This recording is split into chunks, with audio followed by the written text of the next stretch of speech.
Hello guys, स्वागत है आपका विलेज वाली टीचर यूट्यूब चैनल पर। तो हाय, मैं हूं किरण शर्मा। हम सीटेट के जो पीवाईक्यू है वो करके देख रहे। तो इसी सीरीज़ में ये पता नहीं कौन से ईयर का क्वेश्चन पेपर है, काफ़ी पुराना है, लेकिन हम करके देखते हैं ताकि हमारा कॉन्फिडेंस है वो बिल्ड हो जाए कि हमने सिलेबस किया है तो कितना लेवल तक हम कितना फास्टली और एक्यूरेट हम क्वेश्चन को कर सकते हैं। तो ठीक है, फटाफट चलिए करते हैं, शुरू करते हैं। बच्चों में ज्ञान की रचना करने और अर्थ का निर्माण करने की क्षमता होती है, बिल्कुल होती है कि बच्चा क्या है, बच्चों में पोटेंशियल होती है कि किसी भी चीज़ को क्रिएट कर सकते हैं। क्वेश्चन को समझना होता है कि क्या पूछा जा रहा है। इस परिप्रेक्ष्य में एक शिक्षक की क्या भूमिका होती है, अकॉर्डिंग टू एनसीएफ भी पूछ लिया जाता है कई बार।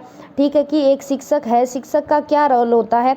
शिक्षक क्या है, सुगमकर्ता के रूप में होता है, यानी फैसिलिटेटर होता है। याद रखेंगे, सुगमकर्ता होगा, वो मदद करेगा बच्चों की किसी भी काम को ईजी बनाने के लिए। तो नेक्स्ट है क्वेश्चन नंबर 2, इनमें से कौन सी विशेषता प्रतिभाशाली बच्चों की नहीं है। क्या पूछा गया है, नहीं है। 4 ऑप्शन दिए गए हैं, पूछा जा रहा है कि कौन सी जो है बच्चे की विशेषता क्रिएटिव गिफ्टेड बच्चे की कौन सी नहीं है। गिफ्टेड चिल्ड्रन लिखा होगा। क्या है, उच्च आत्म क्षमता होती है, बिल्कुल होती है। हाई सेल्फ एफिशिएंसी होती है। निम्न औषधीय मानसिक प्रक्रियाएं। तो जो क्या पूछा जा रहा है, बिलो एवरेज मेंटल प्रोसेसेस, ये बिल्कुल नहीं होता। ठीक है, अगर वो बच्चा प्रतिभाशाली होगा ही नहीं जिसकी जो मेंटल प्रोसेस है वो क्या है, बिलो एवरेज होगी, यानी एवरेज से भी नीचे होगी तो वो उस बच्चे का आईक्यू ही वैसे ही नॉर्मली कम होगा, तो वो बच्चा कैसे प्रतिभाशाली हो सकता है। तो पहला सेकंड ऑप्शन है वो बिल्कुल सही रहेगा। बाकी दोनों भी हम देख लेते हैं। अंतर्दृष्टिपूर्वक समस्याओं का समाधान करना, बिल्कुल क्या है, इंसाइटफुली बच्चा क्या है, प्रॉब्लम को सोल्व कर देगा। फिर क्या है, उच्चतर श्रेणी की मानसिक प्रक्रियाएं, हायर ऑर्डर मेंटल प्रोसेसेस तो होती है बिल्कुल। 110 से इनका आईक्यू जो है ऊपर ही होता है, याद रखेंगे। नेक्स्ट क्वेश्चन नंबर 3 की तो नेक्स्ट क्वेश्चन है हमारा तीसरा, according to the pre conventional level of Kohlberg theory to which of the following would and individual turn when making a moral decision. क्या पूछा जा रहा है कि जो कोलबर्ग का सिद्धांत है, हम पढ़ चुके हैं, 3 लेवल दिए थे, 6 स्टेजेस दी थी। क्या पूछा जा रहा है कि कोई नैतिक निर्णय लेते समय एक व्यक्ति निम्नलिखित में से किस तरफ परिवर्तित होगा। कि क्या है, बच्चा पहले लेवल पर है यानी दोनों स्टेजेस के ऊपर है, तो बच्चा किस हिसाब से मोरल वैल्यू के डिसीजन लेगा। व्यक्तिगत क्षमताएं, आवश्यकताएं तथा इच्छाओं के हिसाब से क्या है कि बच्चा क्या है, पर्सनल नीड देखेगा, डिजायर देखेगा, उसके हिसाब से मोरल डिसीजन लेगा। ये क्या है, ये दूसरे लेवल में जाके आएगी ये चीज़ें कि बच्चा देखेगा। ठीक है, और जो 5वीं स्टेज है उसमें आएगी कि उसकी ज़रूरत क्या है, उसके डिजायर क्या है। व्यक्तिगत मूल्य, इंडिविजुअल वैल्यू चेक करेगा। पारिवारिक अपेक्षाएं, यानी फैमिली की जो एक्सपेक्टेशन है वो क्या होगी। ये तीनों चीज़ें क्या है, ये लेवल 3 और लेवल 2 में जुड़ेगी, इसमें नहीं जुड़ेगी। इसमें क्या है, बच्चा नैतिकता का पालन इसलिए कर रहा है क्योंकि पोटेंशियल पनिशमेंट इन्वॉल्व होती है, बच्चे को यहाँ दंड मिलने का डर रहता है, इसलिए क्या है वो नैतिक निर्णय ले रहा है। कोई भी नैतिक निर्णय ले रहा है तो वो क्या है, वो दंड की तरफ देख के लेगा कि अगर मैंने उल्टे सीधे काम कर दिए तो मुझे पनिशमेंट मिल जाएगी, इसलिए वो अंतर्निहित संभावित दंड है। ठीक है कि उसे दंड दिया जा सकता है, उस हिसाब से अपने मोरल वैल्यू के निर्णय लेता है। ठीक है, याद रखेंगे। नेक्स्ट क्वेश्चन नंबर 4 है, regarding learners individual differences the teacher should. क्या है, शिक्षार्थियों या अधिगमकर्ता की व्यक्तिगत विभिन्नताओं के संदर्भ में शिक्षिका को चाहिए, क्या चाहिए, निगमनात्मक पद्धति के आधार पर समस्याओं का समाधान करें। ठीक है, कलन विधि एल्गोरिथम का अधिकतर प्रयोग करें, याद करने के लिए शिक्षार्थियों को तथ्य उपलब्ध करवाए। ये तीनों चीज़ें नहीं होगी, ये होगा विविध प्रकार की अधिगम परिस्थितियों को उपलब्ध करवाना। यानी एक टीचर को क्या होना चाहिए कि जो व्यक्तिगत विभिन्नताओं के आधार पर शिक्षा देनी है, तो उन्हीं के आधार पर हमें पता है कि जो हमारे पास एक ही कक्ष में एवरेज है और रिमीडियल बच्चे भी हमारे पास होते हैं, प्रतिभाशाली होते हैं, गिफ्टेड होते हैं, क्रिएटिव चाइल्ड होते हैं, तो उन सभी बालकों को हम एक ही विधि से नहीं एजुकेशन दे सकते, लर्निंग नहीं करवा सकते। तो यहाँ क्या है, व्यक्तिगत विभिन्नताएं हैं बच्चों में, इंडिविजुअल डिफरेंसेस है, तो वहाँ भी हम क्या है, इंडिविजुअल डिफरेंसेस या provide a variety of learning situation, विविध प्रकार की अधिगम परिस्थितियाँ उपलब्ध करवाएंगे ताकि हर प्रकार का बच्चा क्या है, लर्निंग कर सके, कोई भी बच्चा लर्निंग से पीछे न छूटे। नेक्स्ट क्वेश्चन नंबर 5 की तरफ बढ़ेंगे। नेक्स्ट है क्वेश्चन नंबर 5, निम्नलिखित में से कौन सा बाल विकास का एक सिद्धांत नहीं है? क्या पूछा जा रहा है? नहीं है। विकास के सभी क्षेत्र महत्वपूर्ण है। बिल्कुल, हमने विकास के जो एरियाज है उसमें 4 तरह के डेवलपमेंट पढ़े थे, सामाजिक विकास, संज्ञानात्मक विकास, सामाजिक विकास, ठीक है, और कौन सा रह गया है, इमोशन, सावयिक विकास, शारीरिक, मानसिक, सामाजिक और संवेगात्मक 4 प्रकार के विकास पढ़े थे। ये सभी क्षेत्र महत्वपूर्ण होंगे, एक चीज़ को छोड़कर हम आगे नहीं बढ़ सकते। सभी विकास जो है, all development results from N interaction of maturation and experience. तो जितने भी डेवलपमेंट है ना, वो परिपक्वता और अनुभव की अंत्यक्रिया का परिणाम है। बिल्कुल सही है। सभी विकास तथा अधिगम एक समान गति से आगे बढ़ते हैं, ये बिल्कुल सरासर झूठी बात है। हर एक बच्चा क्या है, अपनी विकास की गति से आगे बढ़ेगा। किसी बच्चे का मेंटली विकास अच्छे से होगा, जल्दी होगा, किसी का क्या है, शारीरिक विकास अच्छे से होगा, लेकिन एक समान गति नहीं होगी कि चारों के चारों जो डेवलपमेंट है ना, वो चारों इक्वल चल रही है, बिल्कुल नहीं होगी। बच्चे की अगर शारीरिक गति तेज है तो मानसिक गति क्या पता उससे कम हो या उससे ज़्यादा हो, ठीक है, ये भी हो सकता है। जरूरी नहीं है कि सभी जो चारों के चारों जो डेवलपमेंट है सभी क्या है, समान गति से आगे बढ़े। सभी विकास एक क्रम का पालन करते हैं, बिल्कुल सही। सभी विकास का एक ही क्रम होता है। सबसे पहले बच्चा क्या है, गर्भावस्था में आएगा, फिर शैशवावस्था में आएगा, फिर बाल्यावस्था में आएगा, फिर किशोरावस्था में आएगा, फिर प्रौढ़ावस्था में आएगा। तो ये भी सही है, हमें पूछा गया नहीं है। बिल्कुल चारों जो डेवलपमेंट होते हैं हमारे, उनकी सेम गति नहीं होती, इसलिए ये नहीं रहेगा। आगे है क्वेश्चन नंबर 6, आगे बढ़ेंगे। निम्नलिखित में से कौन सा आकलन करने के लिए सर्वाधिक उपयुक्त तरीका है? क्या पूछा जा रहा है कि कौन सा इफ़ेक्टिव वे है हमें असेसमेंट करनी है, तो उसमें से नंबर 1 है आकलन शिक्षण अधिगम में अंतर्निहित प्रक्रिया है। पहला ही ऑप्शन हमें सही मिल गया, लेकिन बाकी तीनों को भी हम चेक करेंगे। आकलन एक शैक्षणिक सत्र में 2 बार करना चाहिए, शुरू में और अंत में। ये करना चाहिए शुरू में और अंत में, लेकिन बीच में बच्चे ने जो सीखा है, बच्चे के व्यवहार में जो चेंज आए हैं, उसका हम कैसे पता लगाएंगे कि अगर हम 2 ही बार क्या है असेसमेंट कर रहे हैं। तो नंबर 3 क्या है, आकलन शिक्षक के द्वारा नहीं बल्कि किसी बाह्य एजेंसी के द्वारा कराना चाहिए। बिल्कुल नहीं, जो शिक्षक होगा उसी को पता होगा, क्योंकि बच्चा क्या है ज़्यादातर निगरानी में, टीचर की निगरानी में रहता है। खुद का ही टीचर अपने बच्चे को के बारे में बता सकता है कि बच्चे में व्यवहारगत कितने चेंजेज आए हैं, बच्चा इंट्रोवर्ट है, एक्सट्रोवर्ट है, ये तो बिल्कुल भी नहीं होगा और ये बिल्कुल लॉजिक नहीं लग रहा।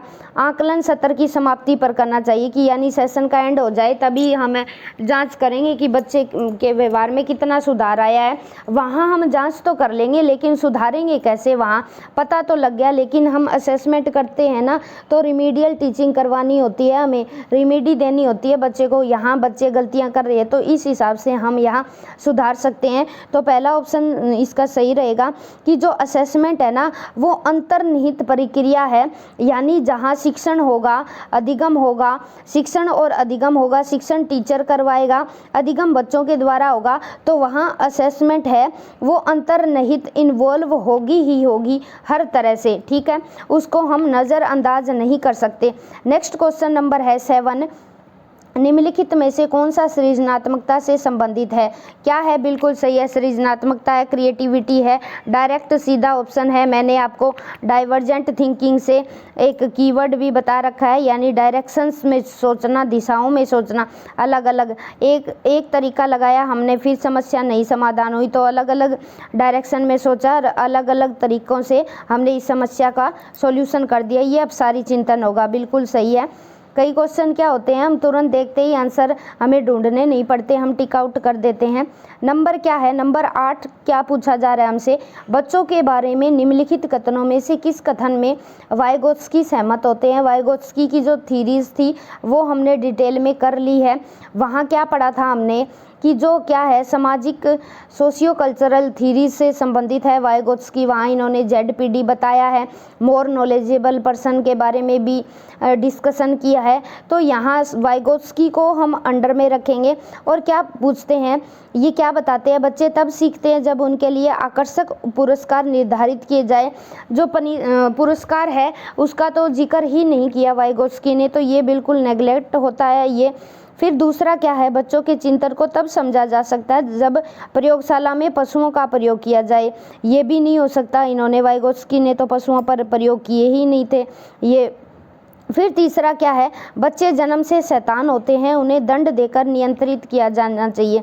ये भी नहीं होना चाहिए कि दंड दे दो, शैतान होते हैं बच्चे हैं, बच्चों वाली हरकतें तो करेंगे, लेकिन इसका कोई लॉजिक नहीं है। तो क्या है, बच्चे समवयस्कों तथा वयस्कों के साथ सामाजिक अंतर क्रियाओं के माध्यम से जुड़ते हैं। ये ZPD पूछ लिया गया भाई यहाँ, ठीक है, कि क्या है, अपने समवयस्क और वयस्कों के साथ सामाजिक अंतर क्रिया करेंगे तभी बच्चे ज़्यादा सीखते हैं, यही कहना है वाइगोत्स्की का। ठीक है, आगे बढ़ेंगे। Question number 9।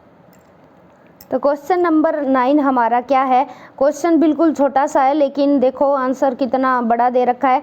चिल्ड्रन आर, बच्चे क्या है, चिंतन में वयस्कों की भांति होते हैं और ज्यों ज्यों वे बड़े होते हैं उनके चिंतन में गुणात्मक वृद्धि होती रहती है। ये बात एक लेवल पर तो सही हो सकती है, लेकिन ज़रूरी नहीं कि हर किसी बच्चे के लिए वयस्कों की भांति तो होते ही है, ये तो हमें पता है। और जो जो बड़े होंगे बच्चों के चिंतन में क्या है, गुणात्मक वृद्धि होती जाएगी। लेकिन बाकी तीनों भी पढ़ेंगे हम कि बच्चे हैं उनके बारे में क्या पूछा जा रहा है। रीते बर्तन के समान होते हैं जिसमें बड़ों के द्वारा दिया गया ज्ञान भरा होता है, बिल्कुल नहीं। ये तो बच्चों में हीन भावना का शिकार ला देगी बच्चों का कि रीते बर्तन है, जो टीचर है, टीचर के पास सूचनाएं हैं वही फीड किए जा रहे हैं टीचर। रीते बर्तन तो बिल्कुल नहीं होते। जब बच्चे स्कूल में आते हैं तो बहुत सारा बच्चे के पास मातृभाषा का ज्ञान होता है, अलग अलग चीज़ों का ज्ञान होता है। रीते बर्तन बिल्कुल भी नहीं होते। निष्क्रिय जीव होते हैं। निष्क्रिय कैसे होते हैं, बच्चे तो जन्म से ही एक्टिव लर्नर होते हैं, जो प्रदत्त सूचनाओं की जो कि त्यो प्रतिलिपि के रूप में प्रस्तुत कर देते हैं। यानी क्या है, बच्चे नकलची होते हैं, जैसी सूचना बच्चे ने सुनी उनका बिल्कुल जैसे फोटो स्टेट की बातें क्या है एज इट इज वैसा ही बता दिया, बिल्कुल नहीं, ये तो नहीं हो सकता। ये ऑप्शन राइट हो रहेगा। जिज्ञासु प्राणी है यानी क्यूरियस होते हैं, वो हर चीज़ के बारे में क्या है, क्यों है, कैसे है, हर चीज़ के बारे में बाल की खाल निकालते हैं, जो अपने चारों ओर के जगत को खोजने के लिए अपने ही लॉजिक्स और अपने ही क्या है एक्सप्लोर एबिलिटीज़ का उपयोग करते हैं। बच्चे अपने तर्क लगाते हैं, अगर ऐसा है तो क्यों है, अगर वैसा है तो क्यों है। तो क्यूरियस प्राणी होते हैं और अपनी क्षमताओं और अपने लॉजिकों का यूज करते हैं, या बच्चे याद रखेंगे। तो नेक्स्ट है क्वेश्चन नंबर 10। बच्चों की त्रुटियों के बारे में निम्नलिखित में से कौन सा कथन सत्य है। ये सबसे पहले सर्कल कर लेना, मैंने तो ऐसे ही किया था। सत्य असत्य पूछा जाता है, नहीं है, ठीक है। तो इससे हमें यहाँ कन्फ्यूजन नहीं होगी क्योंकि अब की बार ऑफलाइन मोड में हमारा एग्जाम होने जा रहा है। तो मैं तो ऐसे ही हमेशा पेन से सर्कल करती थी कि कोई भी क्या है, कई बार हम क्या है नहीं या है को नहीं पढ़ पाते, जिसकी वजह से हमारा आंसर हमें आते हुए भी गलत हो जाता है। बच्चों की त्रुटियां उनके सीखने की प्रक्रिया का अंग है। बिल्कुल कोई भी चीज़, बच्चे ही नहीं बड़े हैं, अडल्ट है, कुछ भी कोई भी सीखेंगे वहाँ हम गलतियाँ करेंगे ही करेंगे। तो वो तो बच्चे हैं बेचारे, जिज्ञासु है और अभी क्या है लर्निंग प्रक्रिया में जुड़े हैं, तो हमेशा गलतियां करेंगे। ये एक चीज़ सही हो सकती है, सत्य है, लेकिन बाकी भी पढ़ेंगे। बच्चे तब त्रुटियां करते हैं जब शिक्षक सौम्य हो और उन्हें त्रुटियां करने पर दंड न देता हो। ये तो क्या बात हुई कि टीचर क्या है उन्हें मारता डांटता नहीं है, इसलिए बार बार बच्चे क्या है गलतियां करते हैं। ये कोई लॉजिक नहीं है। यहाँ बच्चों की त्रुटियां शिक्षक के लिए महत्वहीन है, उसे चाहिए कि उन्हें काट दे और उन पर अधिक ध्यान न दे। क्या कहा जा रहा है कि जो बच्चे गलतियां करते हैं ना, शिक्षक उन्हें इंपॉर्टेंस ना दे। ये क्या लॉजिक हुआ भाई। अगर बच्चे गलतियां कर रहे हैं तो टीचर वहाँ उन्हें बताए, हाँ आपने यहाँ सही किया, सही नहीं किया, आपको इस तरह से करना चाहिए था। काटना नहीं है, बच्चों को वहाँ सुधार करवाना है और उन पर अधिक ध्यान देना है, न दे की बात नहीं हो रही। असावधानी के कारण बच्चे त्रुटियां करते हैं। असावधानी नहीं होती, कई बार बच्चे क्या है, बच्चे का जो कंसेप्ट है वो बच्चे क्या है समझ नहीं पाते, उन्हें अच्छे से समझ में नहीं आता। कई बच्चे क्या है 2-3 बार बताने पर समझते हैं, कई बच्चे एक बार में ही समझ जाते हैं। जो बच्चे 2-3 बार समझाने में समझते हैं, टीचर ने एक बार ही बताया, तो आप क्या मानते हैं वह बच्चे गलतियां तो करेंगे, और जहाँ गलतियां करेंगे बच्चे की गलतियां वहाँ तुरंत सुधारे, ये नहीं कि बाद में सुधारा जा रहा है, क्योंकि जिस टाइम की है उसी टाइम बच्चे को अगर हमने वो गलती सुधार दी तो बच्चे क्या है नेक्स्ट आने वाले समय में वो गलतियां रिपीट नहीं करेंगे। ठीक है, तो सत्य पूछा गया है, बच्चे की त्रुटियां उनके सीखने की प्रक्रिया का अंग है, बिल्कुल करेंगे ही करेंगे।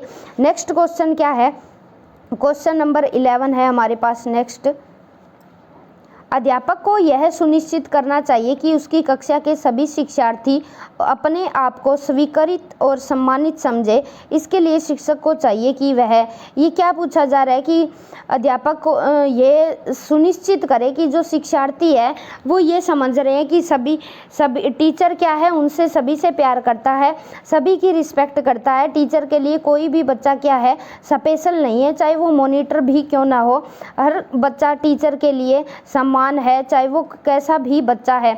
वंचित पृष्ठभूमि से आने वाले बच्चों का तिरस्कार करें, बिल्कुल नहीं, यहीं पे खत्म, छोड़ दो। अगर नेगेटिव आंसर आपको दिखा है तो आगे पढ़ने की ज़रूरत भी नहीं होती। तिरस्कार करना ही नहीं है, चाहे बच्चा किसी भी पृष्ठभूमि का है, उन शिक्षार्थियों का पता लगाए जो अच्छी अंग्रेजी बोल सकते हैं। ये क्या लॉजिक हुआ भी, संपन्न घरों से जो है और आदर्श के रूप में प्रस्तुत करें कि उनको क्या है बच्चों के लिए, बाकी बच्चों के लिए रोल मॉडल बना दो कि ये देखो ये बच्चा अंग्रेजी अच्छी बोलता है और ये बच्चे क्या है रिच फैमिली से आते हैं, उनको रोल मॉडल के रूप में बना दो। वहाँ तो क्या है हम नेगेटिविटी फैला रहे हैं बच्चों के प्रति।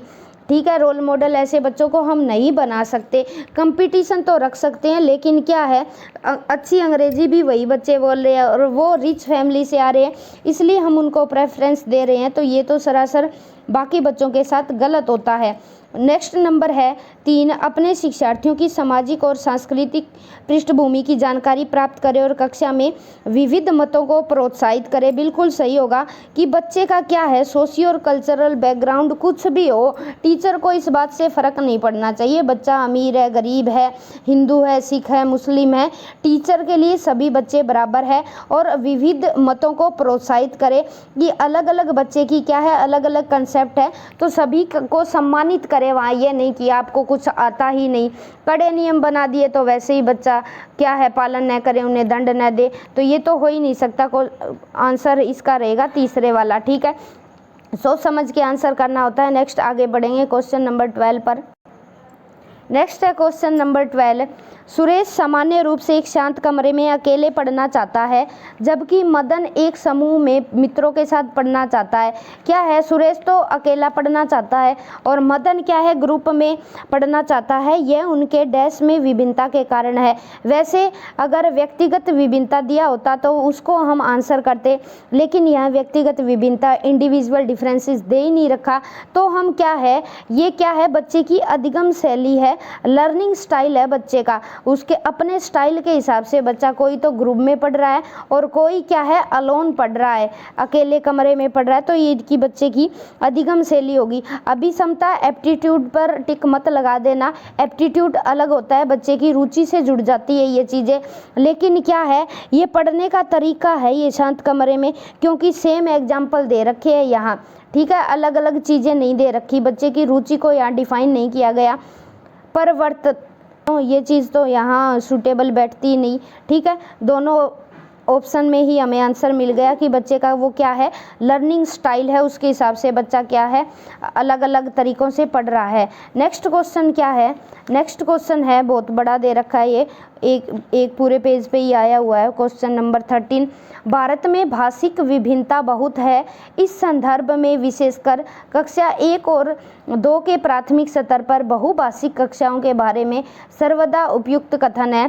यानी क्या है, हमें पता है 22 भाषाओं को तो वैसे ही हमारे भारतीय संविधान में मान्यता प्राप्त है, फिर भी बच्चा मदर टंग है, लोकल लैंग्वेज बोलता है, तो बहुभाषिक कक्षाओं के बारे में सर्वथा प्रयुक्त कथन कौन सा है। विशेषकर कक्षा 1 और 2 के लिए बात की जा रही है यहाँ। विद्यालय में उन्हीं बच्चों को प्रवेश दिया जाए जिनकी मातृभाषा वही हो जो शिक्षा के लिए अपनाई जा रही है। ये तो बिल्कुल नहीं होगा, ठीक है। बच्चे की मातृभाषा कुछ भी है, हम बच्चे को मातृभाषा के हिसाब से एडमिशन नहीं देंगे। बच्चे की चाहे मातृभाषा कुछ भी हो, उसके हिसाब से क्या है, हम कोई भी बैकग्राउंड हो एडमिशन मिलेगा ही मिलेगा according to inclusive education.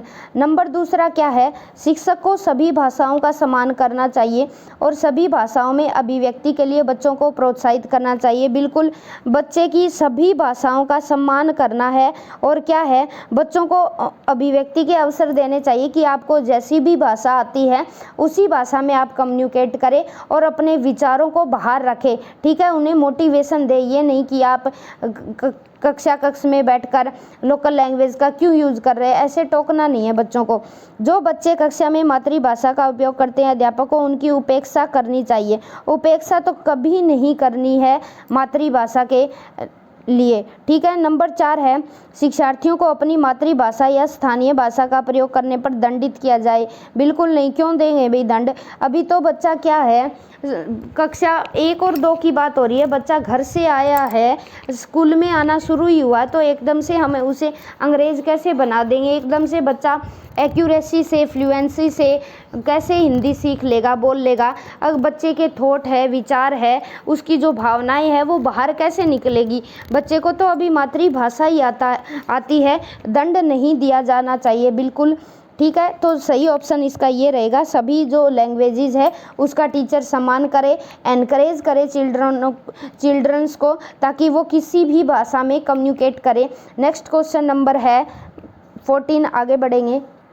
Next है क्वेश्चन नंबर 14, प्रकृति पोषण विवाद में प्रकृति से क्या अभिप्राय है। ये प्रकृति नेचर वाली मत लगा लेना भाई, नेचर जो एनवायरनमेंट से जुड़ी होती है, यानी नेचर किसी भी इंसान का नेचर है वो किस चीज़ से जुड़ेगा, जैविकीय विशिष्टताएं या वंशानुक्रम सूचनाएं, ये उल्टा होता है, ध्यान रखना। पोषण है, पोषण क्या है, वातावरण से जुड़ता है, नर्चर, और जो नेचर है ये क्या है, बायोलॉजिकल और हेरिडिटी से जुड़ती है, याद रखना, यहाँ उल्टा होता है। प्रकृति हम सोच लेंगे कि एनवायरनमेंट से जुड़ेगा, कभी नहीं जुड़ेगा, ये नेचर है, ठीक है, ये हमारी हेरिडिटी से जुड़ेगा, इनमें उल्टा होता है, याद रख लेना, गलती से गलत मत कर देना। और जो पोषण है ये एनवायरनमेंट से जुड़ेगा हमारे, याद रख लेना, उल्टा होता है, प्रकृति हेरिडिटी से जुड़ती है और जो पोषण है वो एनवायरनमेंट से जुड़ता है। जैविकीय विशिष्टताएं या वंशानुक्रम सूचनाएं होगा इसका right option. Next question number 15 है, आगे बढ़ेंगे। जनसंचार माध्यम समाजीकरण का एक महत्वपूर्ण माध्यम बनता जा रहा है। बिल्कुल, जो मास मीडिया है वो क्या है, समाजीकरण का एक बहुत बड़ा, आज के टाइम में 21वीं सदी की बात करें तो क्या है, वो क्या है, समाजीकरण का एक महत्वपूर्ण माध्यम बनता जा रहा है। तो नीचे दिए गए कथनों में से कौन सा कथन उपयुक्त लगता है आपको, चलिए पढ़िए और बताते हैं। समाजीकरण केवल माता पिता और परिवार के द्वारा किया जाता है। अब समाजीकरण माता पिता और परिवार के द्वारा कैसे होगा, बिल्कुल वो भाग है, समाज के भाग है माता पिता, लेकिन जब बच्चा नेबरहुड में काम नहीं करेगा, अखबार है, मास मीडिया, इंटरनेट के माध्यम से सूचनाएं नहीं आएगी बच्चों के पास, तो वो बच्चा एक सामाजिक प्राणी कैसे बन जाएगा।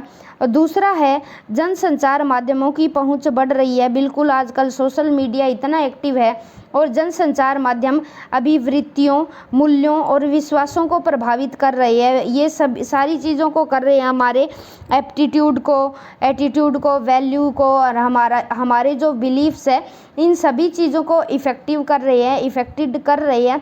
इस वजह से ये क्या है, एक सोशलाइजेशन का हमारा हिस्सा बनता जा रहा है। तो ये ऑप्शन बिल्कुल सही रहेगा। बाकी भी पढ़ रहे हैं, बच्चे संचार माध्यमों के साथ प्रत्यक्ष रूप से अंतःक्रिया नहीं कर सकते, ये तो एक नेगेटिव बात हो गई। संचार माध्यम पदार्थों के विज्ञापन तथा विक्रय के लिए एक अच्छा माध्यम है, ये हो सकता है, लेकिन यहाँ हमें सोशलाइजेशन से जोड़ना है। तो जो बड़ी टर्म रहेगी वो राइट आंसर रहेगा। हमारी एप्टीट्यूड है, हमारे वैल्यूज़ है और जो हमारे बिलीफ्स है उनको इफेक्टेड कर रहा है जनसंचार, मास मीडिया, इसलिए ये राइट ऑप्शन 2 वाला रहेगा, ठीक है। नेक्स्ट है क्वेश्चन नंबर 16 की तरफ आगे बढ़ेंगे हम। बच्चे किस प्रकार से सीखते हैं? नीचे दिए गए कथनों में से कौन सा इस प्रश्न के विषय में सही नहीं है?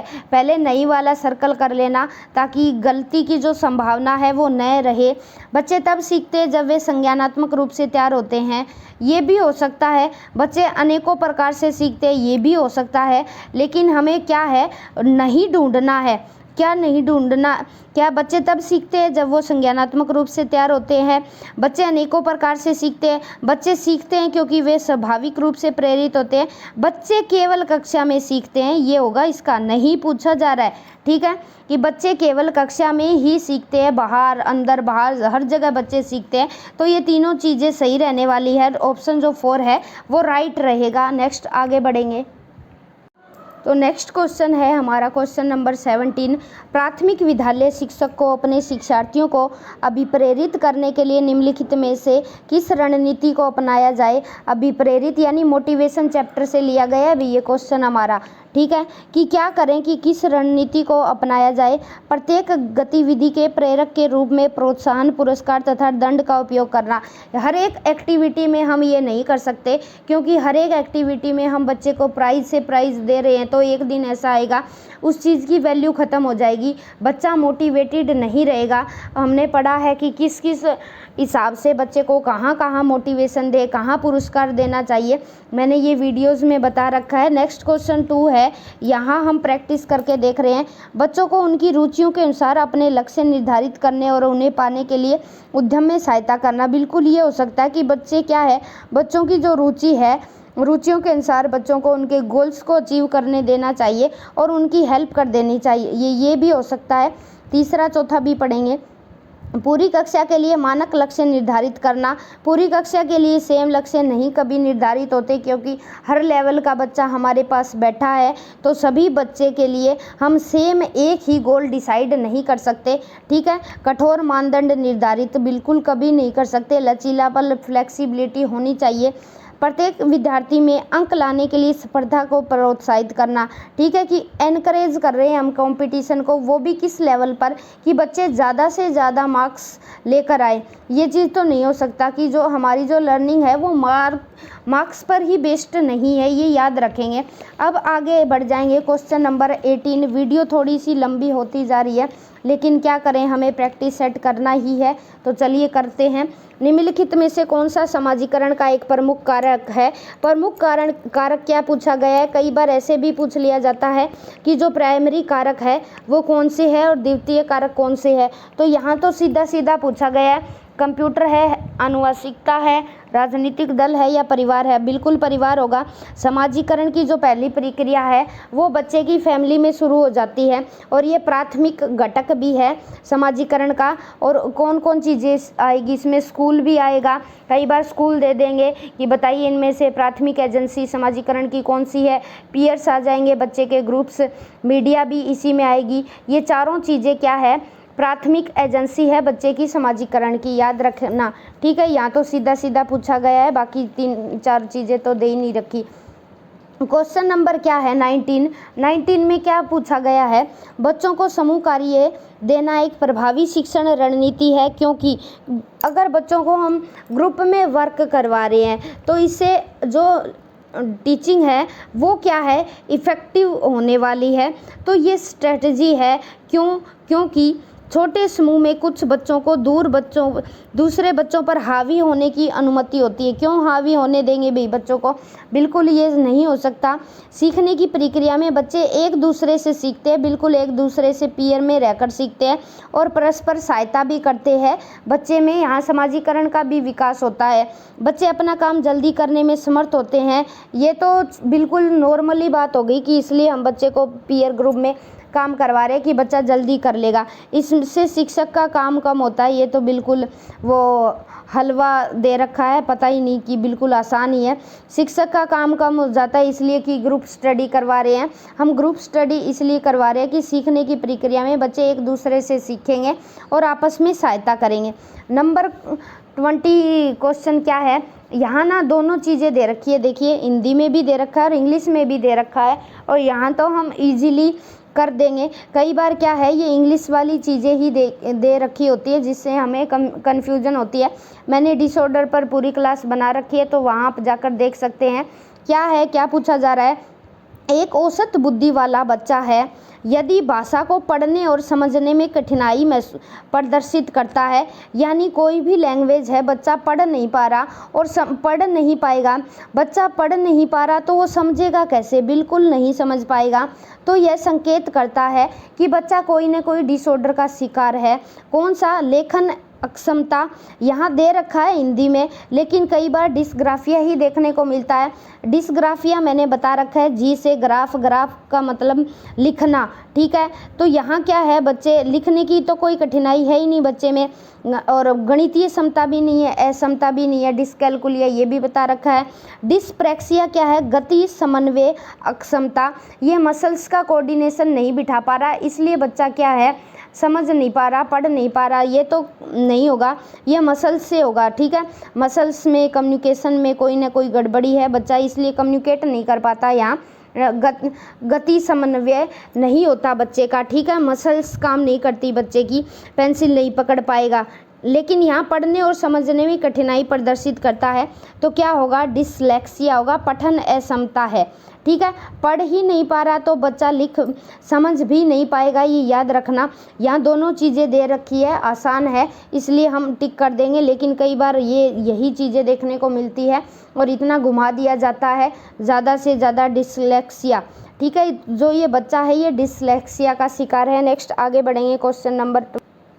तो वीडियो लंबी होती जा रही है। ये फैक्ट आ गया 21 शैशव काल की अवधि है, यानी इन्फेंसी की अवधि है, जन्म से 2 वर्ष, ये फैक्ट है, याद रखना पड़ेगा।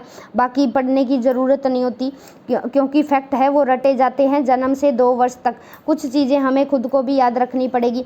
अब क्या है, पियाजे के अनुसार 2 से 7 वर्ष के बीच एक बच्चा संज्ञानात्मक विकास की कौन सी अवस्था में, बिल्कुल हलवा क्वेश्चन है, पूर्व संक्रियात्मक अवस्था में, याद रखना, ठीक है। जन्म से 2 वर्ष तक तो है वो तो संवेदी गतिक है, और 2 से 7 वर्ष है तो वो पूर्व सक्रियात्मक अवस्था पर है पियाजे की। ये तो बिल्कुल नॉर्मल सा क्वेश्चन है।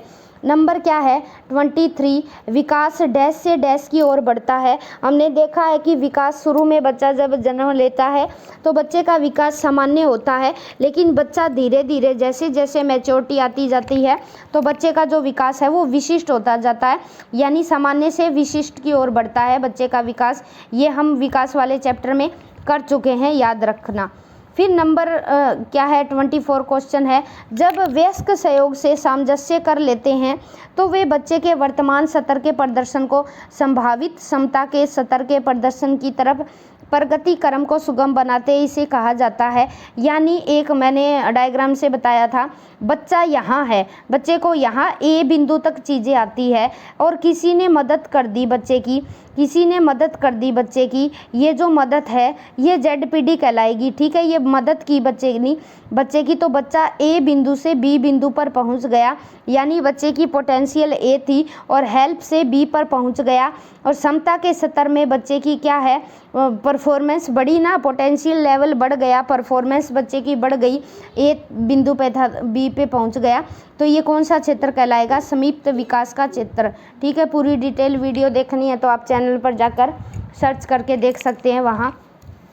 फिर नंबर क्या है, नंबर 25 है, नवीन जानकारी को शामिल करने के लिए वर्तमान स्कीमा अवधारणाओं में बदलाव। मैंने कोड वर्ड से यहाँ समझाया है बदलाव की प्रक्रिया क्या कहलाती है।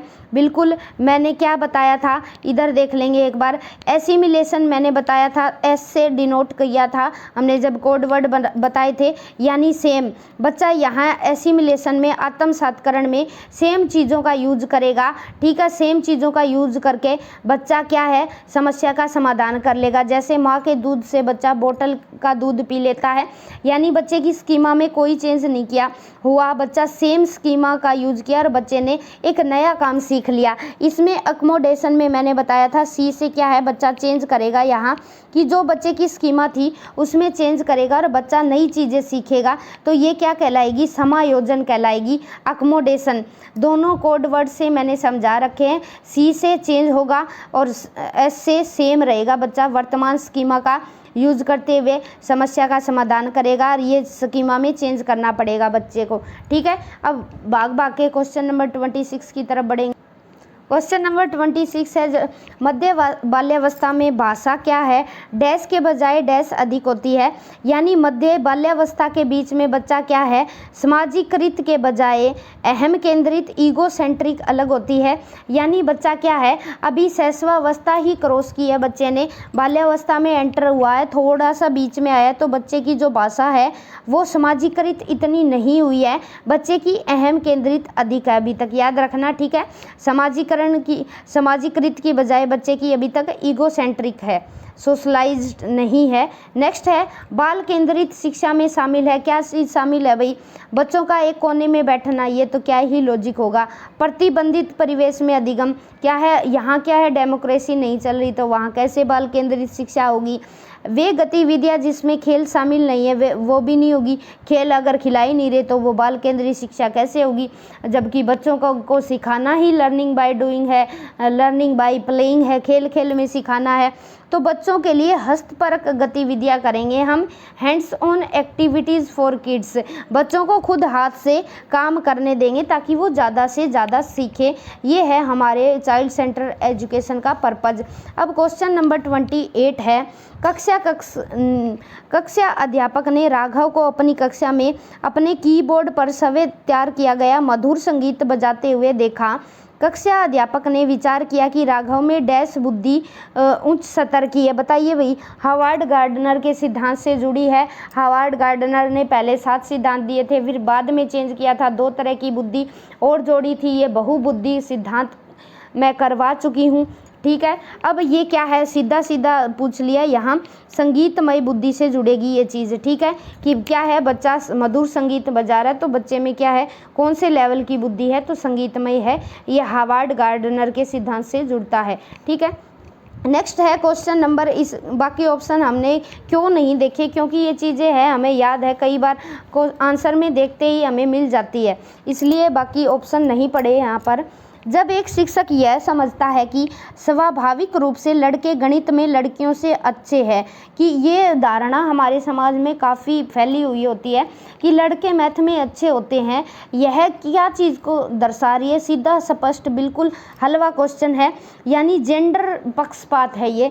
ये शिक्षक क्या शो कर रहा है, जेंडर बायस्ड से ग्रसित है। ज़रूरी नहीं है कि लड़के ही मैथ में इंटेलिजेंट हो, लड़कियां भी मैथ में मोर इंटेलिजेंट होती है। तो ये कैसी बात कर रहा है शिक्षक, लिंग जेंडर पक्षपाती बातें हो रही है यहाँ। नेक्स्ट है आज की क्लास का लास्ट क्वेश्चन, क्वेश्चन नंबर 30। समावेशी शिक्षा मानती है कि हमें डैश को डैश के अनुरूप बदलना है। बिल्कुल हलवा क्वेश्चन है, व्यवस्था को बच्चे के अकॉर्डिंग बदलना है, ना कि परिवेश के अकॉर्डिंग परिवार को। ये तो कोई लॉजिक नहीं है, बच्चे को परिवेश के हिसाब से नहीं बदलना, बच्चा है बच्चे के लिए व्यवस्था है ना, व्यवस्था हम बच्चे के हिसाब से बदलेंगे। ठीक है, ध्यान से ऑप्शन पढ़ना। समावेशी शिक्षा मानती है कि हमें व्यवस्था को बच्चे के अनुरूप बदलना है। ठीक है, बच्चे को नहीं बदलना, व्यवस्था को, सिस्टम को बदलना है बच्चे के अनुरूप। तो bye bye, have a nice day guys. ये थे कुछ क्वेश्चन, 30 क्वेश्चन जो प्रीवियस ईयर एग्जाम में पूछे गए थे। तो वीडियो थोड़ी सी लंबी हो गई है, मैनेज कर लीजिएगा क्योंकि समय हमारे पास कम है। कल लेके आ रही हूँ मैं आपके लिए, संडे है कल, एक मैराथन क्लास जिसमें हम सीटेट का जो जितना सिलेबस मैं करवा चुकी हूँ मोटा मोटा हम उसमें रिवीजन कर लेंगे और आपकी तैयारी अच्छी चल रही होगी। Bye bye, have a nice day. मिलते हैं कल मैराथन के साथ। Take the screenshot.